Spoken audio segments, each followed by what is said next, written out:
Hello viewers, welcome to this new lecture on the topic on your screen, Key Principles, Indian Knowledge Traditions. This particular lecture is divided into two parts. So, in the part 1, we will discuss certain principles in the form of terminology that is related to Indian knowledge traditions. So, let's have a look on the agenda we are going to discuss, exploring different terms associated as key principles to Indian knowledge traditions, then understanding their meanings and sources of origin. Then we will discuss about the critical analysis and their interpretation and their relevance, the terms in what context they are used in Indian knowledge traditions, and then how these terms act as principles in the context of Indian ethos. So, these are the things. Now, we look at the idea of terminology. Why terminology and what is terminology and why it is important. Any knowledge tradition, as you know, depends normally on terminology to articulate abstract concepts, ethical frameworks and logical reasoning. And without well-defined terms, knowledge debates would be ambiguous and prone to misinterpretation. So, often it is required to have certain kinds of vocabulary in order to enter into any kind of knowledge traditions, whether it's science, whether it is geography, whether it is economics. So, in common parlance and general parlance, we often confront with certain kinds of terminology. Like if you chance to hear the words inflation or reflation, or sometimes you see capital market or the share market.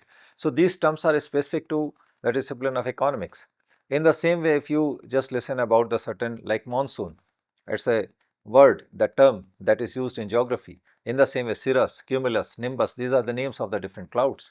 In the same way, equator, latitude, longitude, and you see the Tropic of Cancer, Tropic of Capricorn. So, these are the specific terminologies given to certain geographical concepts.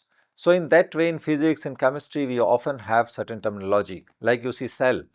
So, cell has a different meaning in biology, in the life sciences, but the same cell has a different meaning in the criminology. So, that's why every discipline, every subject has its own terminology, and this terminology defines the way it discusses further. So, again, terms like ontology, epistemology, and metaphysics in the West, or dharma, karma, or moksha in Indian traditions serve as key conceptual makers. So, in that context, you see what are the functions of terminology. First of all, they provide the conceptual definitions. Then they facilitate logical argumentation because if terminology define the way you have to start your argument and you have to reach to a conclusion. So, that is why they facilitate the logical argumentation, that in which particular discipline we are going to discuss the things. Then preserving philosophical thought. With the help of certain terminology, you preserve a particular thought in a particular category. For example, in epistemology, all the things which are related to the knowledge, its theory, its validation, or so many other things. In the same way, in ontology or in axiology or in the ethics. So, a certain terminology define that what is the category of knowledge. Then again, cross-cultural and comparative analysis, application in ethics and spirituality. This fourth point, cross-cultural and comparative analysis, here the implication is that sometimes the same term has a different meaning in another culture. Whether it is because of the local differences, because of the pronunciation, or sometimes with the passage of time, the meaning changes. It adapts the new meanings. For example, in English vocabulary, so many terms from the Hindi language, from Urdu language, they are being used. For example, bazaar. Bazaar is a term that has been adopted from Urdu and it is used in English as a term in place of the market. In the same way, many terminologies which are used in one language in a different sense, but in another language in another sense. For example, in Bangla, you use the term dada. Dada refers to elder brother. But the same term, if you use in North India, that implies the grandfather. So, in that sense, the same terminology has a cross-cultural variations. That is why while comparative analysis, often we have a confusion that we know the meaning in our language of that particular term, but in another's language, the same term has a different meaning. That is why cross-cultural analysis and comparative analysis, for that purpose, functions of terminology is very important. Then bridging different schools of thought. and then facilitating debate and analysis, and defining the concepts and ideas, because terminology define the idea and the concepts, because we use certain kinds of terminology in order to define a particular concept. Each philosophy has its own terminology and its parental language. If a philosophy emerges in Arabic language, so obviously it will use the terms from the Arabic language. In the same way, the same philosophy is transferred to another culture, the idea would be transferred, but language would be of that particular place. For example, if we study the Western philosophy in Indian context, what does it mean? We will try to translate it. The terminology of the West would be translated into the Indian languages. For example, if you have a term dharma, in Sanskrit, dharma has its own meaning, interpretation. But if you take a equal term which is used to interpret the meaning of dharma in West, that is the religion. But if you just take the meaning of religion in Western context, it is entirely different from that of the same term in Indian context. In Indian context, dharma cannot be used uh, in the same meaning as religion says, because the implication of the term religion is different in the Western context, but the implication of the religion cannot be transferred to the implication of the term dharma. So that's why the each philosophy has its own terminology in its parental language, where the philosophy began. For example, again, Socrates and Plato, they presented their philosophy not in English but in the language of the day at that time, whether it's Latin or some other kinds of languages or local dialects was there. Now, if you translate the apology of Plato or Aristotle's work in English or in another languages, you will have to find out the equal terms which Plato has used in his own works, in his native language or parental language. So, it's very difficult to find the same word or the similar word. So, that's why sometimes we use, for example, eudaimonia or ethos or the pathos or the logos. These are the terms which were used by the Aristotle in his rhetoric. But the similar terms in English language or in Hindi language are very difficult to find out. So that's why it's very important to understand the essence of those terms in the parental language and then try to interpret the meaning of that word or terminology. So, in this particular session, we are going to discuss these terms normally, para and apara vidya. Para and apara, then these are the two kinds of the knowledge, and vidya and avidya, four purusharthas, Trigunas, and three dukkhas. So, these are the 6 terms we are going to discuss in this particular session, and from where these terms are there in ancient India during the time of Chandragupta Vikramaditya, the Guptan period. At that time, Amar Singh was one of the 9 courtiers of Chandragupta Vikramaditya amongst the Navratnas. He composed this book on your screen, Amar Kosha. I think it is one of the foremost books that may be categorized as a thesaurus or as a encyclopedia or the dictionary, whatever you wish to give the term. In this book, Amar Singh accumulated or compiled a number of terms at that time which were very popular in Sanskrit language, so that the writers in working in those languages, Sanskrit, Pali, Prakrit, particularly in Sanskrit language, the terms, the meanings are there interpreted. So, Amar Kosh is the first book, first as encyclopedia. But these terms, they themselves are defined in certain other books known as the Vedangas. There are 6 Vedangas in Indian traditions. Vedangas are the books, they are the supporting books which were written later on during the Vedic period in order to understand and interpret the meaning of the particular term, particular mantra or particular idea given in the Vedas.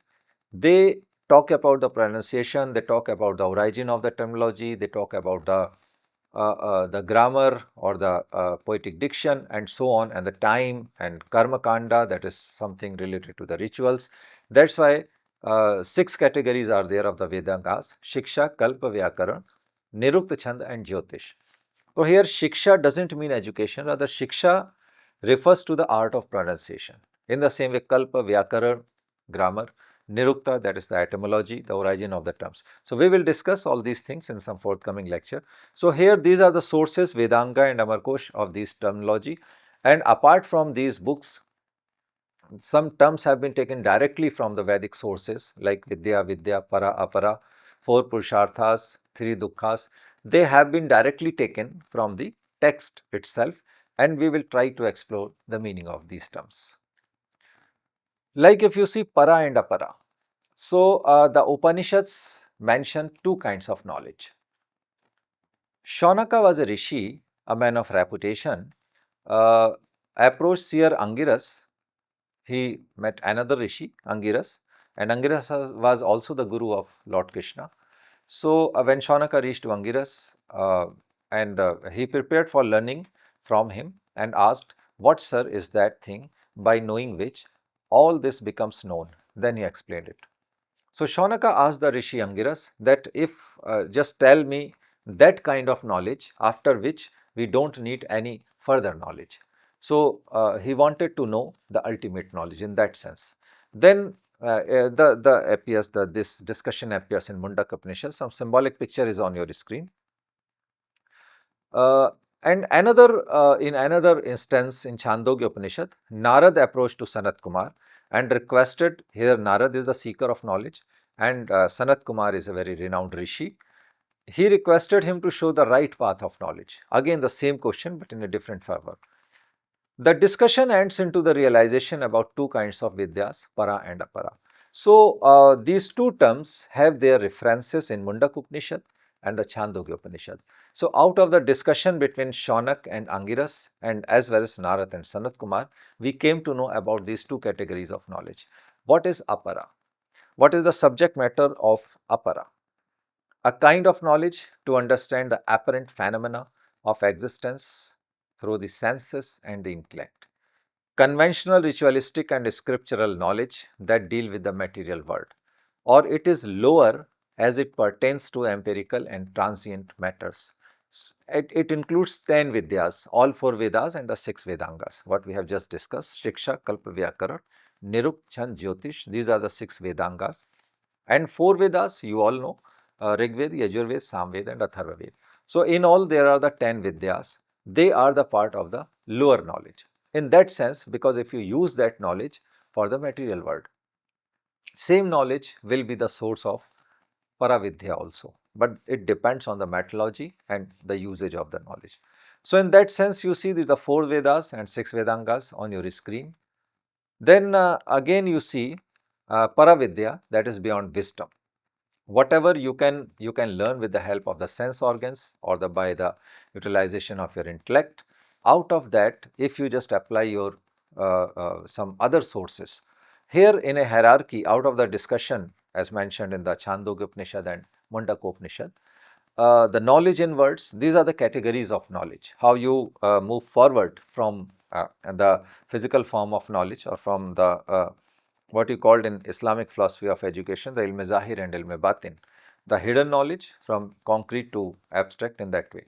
So, knowledge in words, this is the first category, then power of speech and then power of will, then consciousness, then meditation, then physical power, then energy by food and then water, heat, akash and then atma and spirit. So, these are the different categories of knowledge and this is the outcome of the discussion based on Narad Sanat Kumar Samvad in Chandogya Upanishad. So, if you go through this content, what is available in Chandogya Upanishad out of the Samvad between Narad and Sanat Kumar, you will come to know these categories of discussions, how the discussion moves from the lower level to the highest level and they reach to the knowledge of the Atma and the Spirit. So, what is Paravidya? It is the knowledge which seeks to know the truth of existence from within, inside, not from normally the worldly knowledge is whatever is already available outside and you use the sense organs and the intellect in order to acquire whatever is already available and your sense organs are the medium or the means to acquire those kinds of knowledge. So, the knowledge which is acquired by the sense organs are normally categorized as the Apara Vidya, that is the worldly knowledge about the world and its objects. What you can see, you can perceive, you can smell, you can taste, and so on. But Paravidya, uh, it is a knowledge which is already inside. That's why, on the basis of this definition or this interpretation, Swami Vivekananda also says that education is the manifestation of the perfection already in man. The perfection is already there inside human mind, human heart, conscience, and through education it is to be manifested. So it depends on the skills of the teacher, that how as a teacher you are able to dig out the best in body, mind, body, mind and spirit, what Mahatma Gandhi says. And Tagore also talks about the same thing. So in that way the knowledge is within, this kind of knowledge is within, and it is to be hidden, it is to be found out. Then by processes of intuition, by inspiration, by revelation and profoundest realization. So various means are there apart from the sense organs. This is the transcendental knowledge of Brahma, the ultimate reality.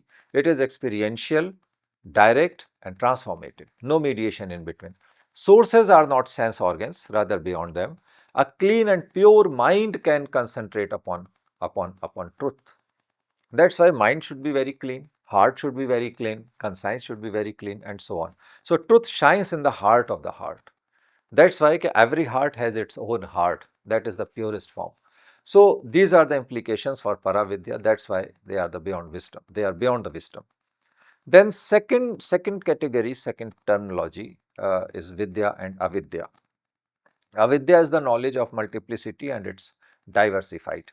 It is, avidya is available in multidimensional forms. Worldly knowledge obviously, but in multidimensional forms. You see in and around the physics, chemistry, geography, sciences, social sciences. So avidya is available in the different forms. But why it is called avidya? Vidya is the knowledge of unity and oneness, and avidya is the knowledge of multiplicity and it's diversified. So in this particular sense, you come to know the meaning of avidya. That's why in the very beginning I told you that the implications of the terms are best interpreted in the same language. If you just convert the general meaning of avidya and vidya, so avidya means ignorance and vidya means knowledge, but this is not the meaning in the actual native language. Avidya here refers to the multiplicity and it's diversified, the diversified knowledge in different forms. But Vidya is the knowledge of unity and oneness, and that is the knowledge of the Brahman. So in Indian philosophy, Vidya refers to true knowledge that leads to liberation and moksha. Central theme of the term Vidya is knowledge that helps individuals transcend ignorance and attain self-realization. Avidya is absence of not only knowledge, uh, here avidya is absence of not only knowledge, but also what does it refer? Avidya means knowledge is there. It is not the absence of knowledge. Rather, its implication in the worldly form. Avidya cannot be used for the realization of the ultimate truth, that is the Brahm. That is the Vidya. So, the knowledge which leads you towards the ultimate, towards the manifestation of the ultimate truth, only that is Vidya. Apart it, the knowledge which does not lead to the ultimate truth, that is not Vidya, but it is knowledge and it is put in the category of avidya. That's why it is called avidya. So what is Vidya? Again we can discuss. Vidya refers to true knowledge leading to liberation, that is moksha. It is knowledge to transcend ignorance and attain self-realization. Vidya in different philosophical traditions are interpreted in different forms. Like in Vedanta, Vidya is the realization of Brahma, that is absolute truth. Upanishad says Apara and Paravidya, two categories are there. Natya Shastra and other traditions says Vidya means professional skills, arts and sciences. In the same way, you see the different kinds of categories of Vidya. We will discuss further. Sankhya philosophy says understanding of Purusha, that is the consciousness, and Prakriti, that is the nature. Here Purusha doesn't refer to the male form. Purusha here refers to the consciousness, that is by which you become aware about the object, about your own existence. That is the Purusha, the consciousness, awareness. And the Prakriti, whatever you can see in the physical form, that is the nature, this entire nature, whether outside or inside. Then yoga philosophy says Vidya is attained through meditation and self-discipline. Then Buddhism says highest form of wisdom, that is pragya. He uses that Buddhism uses the term pragya. And Jainism says one of the three ratnas, samyak gyan, essential for kavalya gyan. Samyak gyan, samyak shraddha, samyak drishti, and so on. So samyak gyan is the vidya. The samyak, why? Because right knowledge. The knowledge which leads towards salvation is the right knowledge. Otherwise, all else is knowledge, but it is not in the category of right knowledge. That's why in Kathopanishad there is a prayer, Tamsoma Jyotirgame, Asaduma Sadgame, that is just, oh God, please bring me from the Asat towards the Sat, that is the purity or the truth from the falsehood. And Mrityorma Mritam Game, in the sense that this is a very famous prayer, Tamsoma Jyotirgame. You all have recited these prayers from the Upanishads in your school days.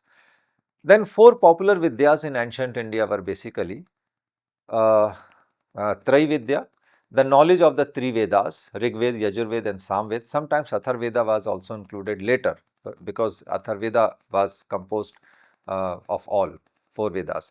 Then Anvikshiki. Anvikshiki included the science of reasoning, logic and philosophy, including Nyaya, that is logic, and Sankhya, analytical knowledge. And then Varta, that term it is used by the Kautilya in his Arthashastra, the practical knowledge of agriculture, commerce and animal husbandry and animal rearing and so on, dairy farming, that all come into the Varta, that is agriculture. And then Dandaniti, the knowledge of governance, public administration, laws, statecraft, also called the Arthashastra. So, these four kinds of Vidyas were there in ancient India. Now we come to the another word, that is what is Vidya. Avidya. Avidya means ignorance, illusion, maya or false knowledge. It is the root cause of suffering, that is dukkha and bondage, sansar in Indian philosophical traditions. So, this entire world is a maya. Maya here doesn't refer to that anything which is false. Maya means what has been constructed by your mind. That's Maya. But God cannot be constructed by the efforts of the mind. That's why the knowledge of the God is true knowledge, pure knowledge. That comes that you can achieve only through Vidya, because God's existence is the true existence. World may be created by your own imagination. If you see in your general experiences in life, day-to-day life, you see that every man, every person has his or her own world where he imagines, where he takes the decision, where he lives by himself, where he takes the certain delight or he feels himself alone. So, everyone is having his or her own world. Means you can create your world of imagination, your world of joy, your world of sorrow. But the real world is different from the worlds of thousands and thousands of the people. So, in that way, if you have created your own world for yourself, that is Maya for you. This is not the reality of the world. But if you create the idea of God, that idea of God is also the illusion if you have created by yourself. The real idea of the God cannot be created by anyone. That's why it is Vidya. So, avidya here doesn't mean that illusion or something which is false knowledge or something which is not existing. It is existing, but it is in the hands of human being. That's why Shankaracharya says that Brahm Satyam Jagat Mithya. That Jagat Mithya here doesn't mean that illusion. Mithya doesn't mean that it is useless. Mithya means that is the creation of your mind. That's why the creation of your mind has no relevancy, has no authenticity. Anytime it may perish. That's why the word is perishable. But the concept of God, the idea of God is not perishable, because man cannot create it, man has not created, and that's why the path towards the God or the Brahm is the path of the Vidya. So in that context, you may understand the meaning, what implications of avidya. Upanishads indicate symbolically and with analogy at various points. Avidya is another name for illusion, that is Maya. In Prashnopanishad, avidya is asat, not being, tamas, darkness, mrityu, death. So, I have just recited the mantras from the Vedas. asatoma sadgame, tamsoma jyotirgame, mrityurma mritamgame. So asat, tamas and mrityu are the characteristics of avidya, because it is not being, it is darkness, it is death. Symbolically they are defined. But what is vidya? Asatoma sadgame, sad, that is truth. Tamsoma jyotirgame, the knowledge is symbolized as a light. And mrityorma mritamgame, amrit. Amrit is the implications for knowledge. That's why vidya amritam ashnute.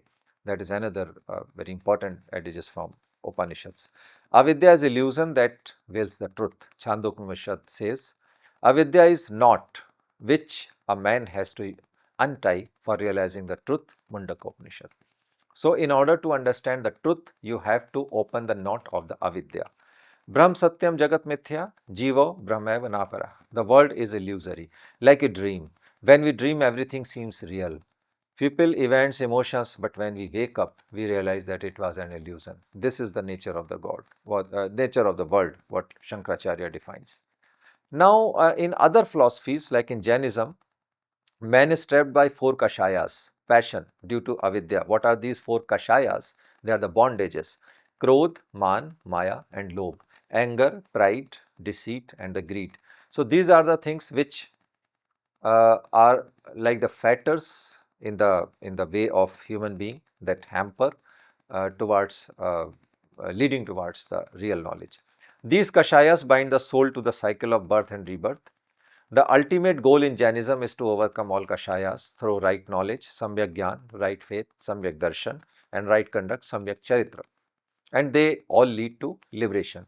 Avidya, other philosophies like in Buddhism, avidya refers to the ignorance of the Four Noble Truths and the illusion of the permanent independent self. So, dukkha, the truth of suffering, dukkha samudaya, the truth of cause of suffering, dukkha nirodha, the truth of cessation of suffering, and the ashtangik magga, the truth of the path to the end of suffering. So, in order to overcome this state of avidya, Buddhism also suggests certain ways. And avidya is because of because we cannot realize the reality of this world because of our avidya. So, that is ignorance. So, dukkha, samudaya, nirog, and magga, these are the four. And then Buddhism suggests the ashtangik marg in order to overcome it. Then in Patanjali's Yoga Sutra, you see 5 kileshas. Afflictions or the obstacles are the root causes of human sufferings and ignorance. Why avidya is there? Because of these four, that is called the 5 kileshas. In our common language, we also say use the word kalesh. So that is actually the kleshas. They are what? Agyan, ahankar, akanshan, grana, mrityu ka bhay, ya jivan ke prati moh. That is avidya, asmita, raga, dvesh, and abhinivesha. So these are the hampering elements. Now again we can compare true knowledge, wisdom is vidya, ignorance, illusion is avidya. Vidya leads to enlightenment and liberation, and avidya causes bondage and suffering. The goal of vidya is helping in self-realization, that is atma jnana, and avidya's goal is keeps on trapped in maya, that is illusion. Philosophical view, knowledge of the ultimate reality, that is associated with vidya, and mistaking the temporary for the permanent, that is avidya. And result is for vidya freedom or moksha, and results of avidya is cycle of birth and death. And for example, the example for vidya is understanding that the soul atma is eternal, and example of avidya is thinking the physical body is the self. Then what is the Vedantic view? Vidya removes ignorance and reveals Brahma, and avidya root cause of maya or illusion. Then what is the role of vidya and avidya in the life? Vidya leads to righteous living and detachment, and avidya causes attachment and suffering. Then again, next term is shiksha. It implies to learn, to acquire skill, to teach, and to also to train. Shiksha is a general term what we normally use in our day-to-day discussions, like shiksha, shikshak, shikshak divas is also there, and shikshit vyakti, ashikshit vyakti, shikshak kendra, in that way. So it is also one of the 6 Vedangas in ancient Indian traditions. We have just discussed Shiksha, Kalpa, Vyakaran. So there in one of the Vedangas, Shiksha means art of pronunciation.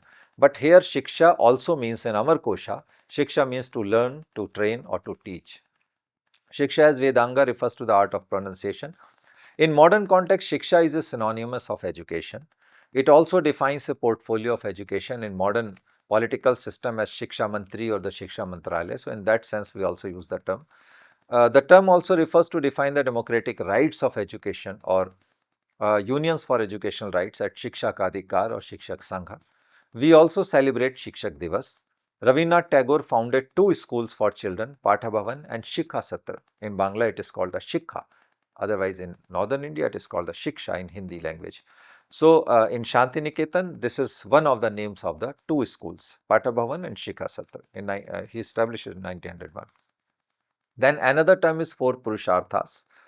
Purushartha refers to the four chief aims of objectives of human life as prescribed in Vedas and extended to other streams of knowledge traditions in India and and thereafter in later philosophies they were also adopted. So, these Purusharthas refers to the four basic aims of life and they are associated with the life of everyone irrespective of your idea is Vedantic or not, that does not matter, but these aims refer to all.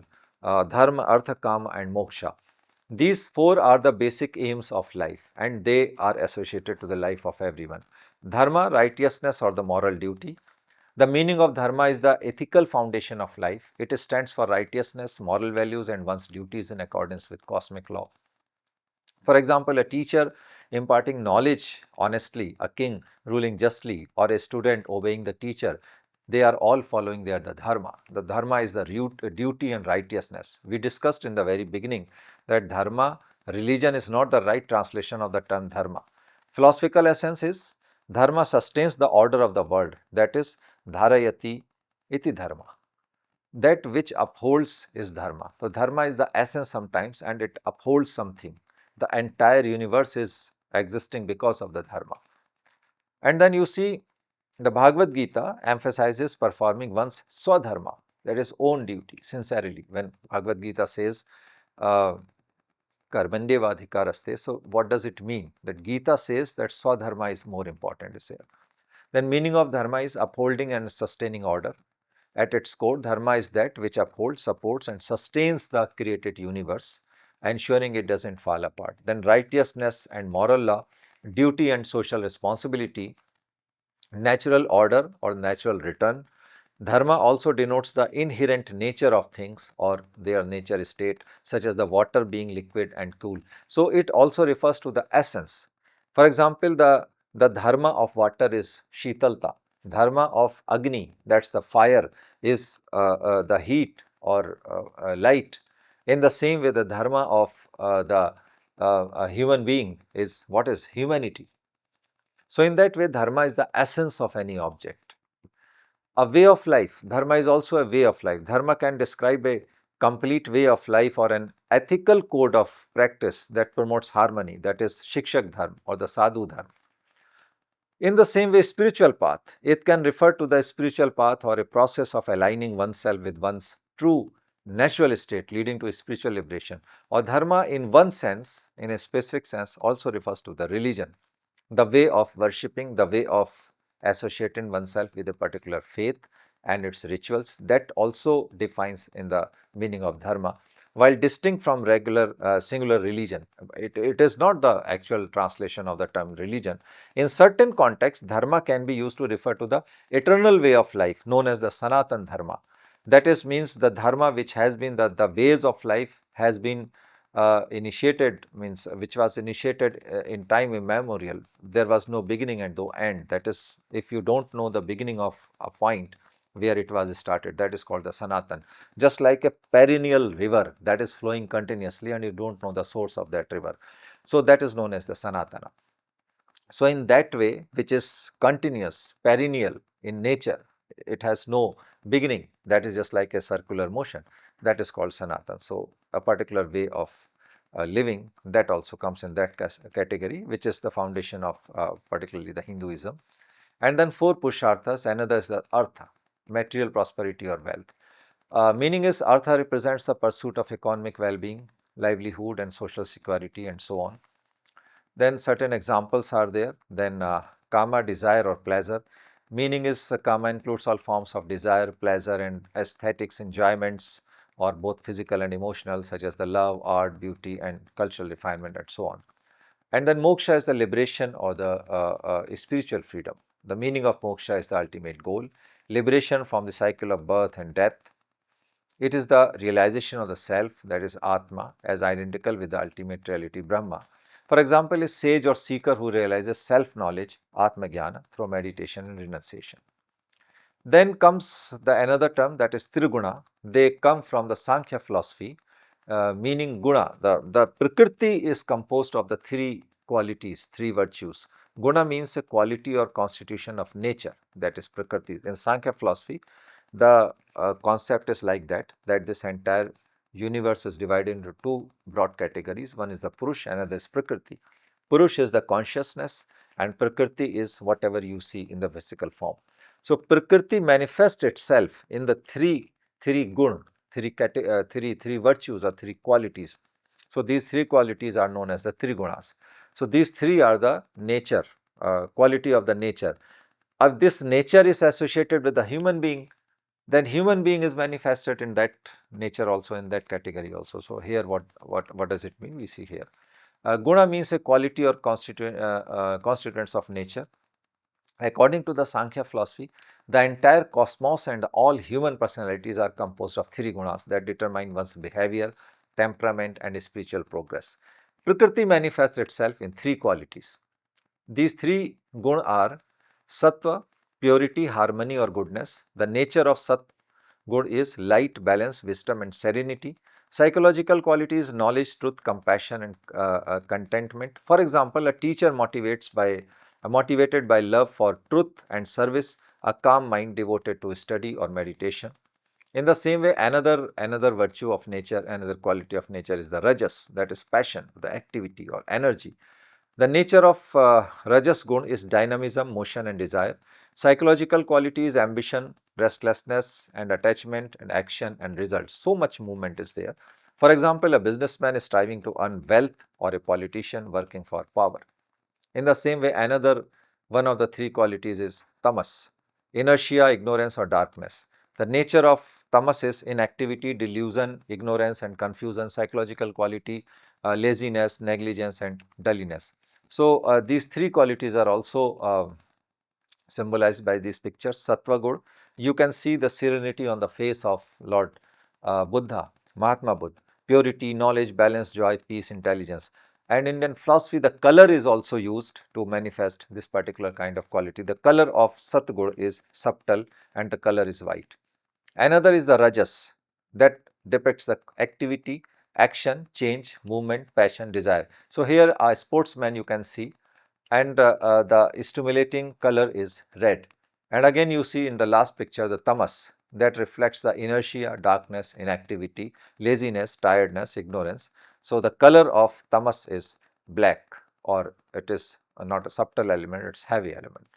So, you feel accordingly. If these qualities are manifested in your personality, so you also feel.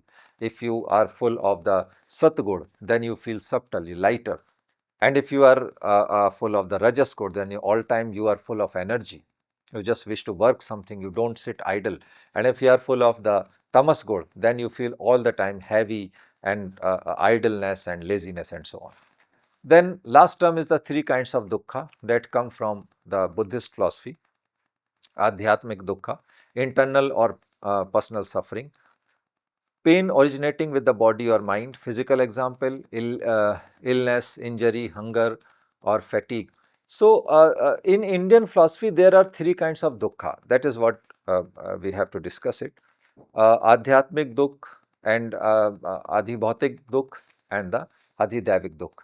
These three are the categories of the dukkha or the sorrows. Adhyatmic dukkha refers to the physical pain or suffering.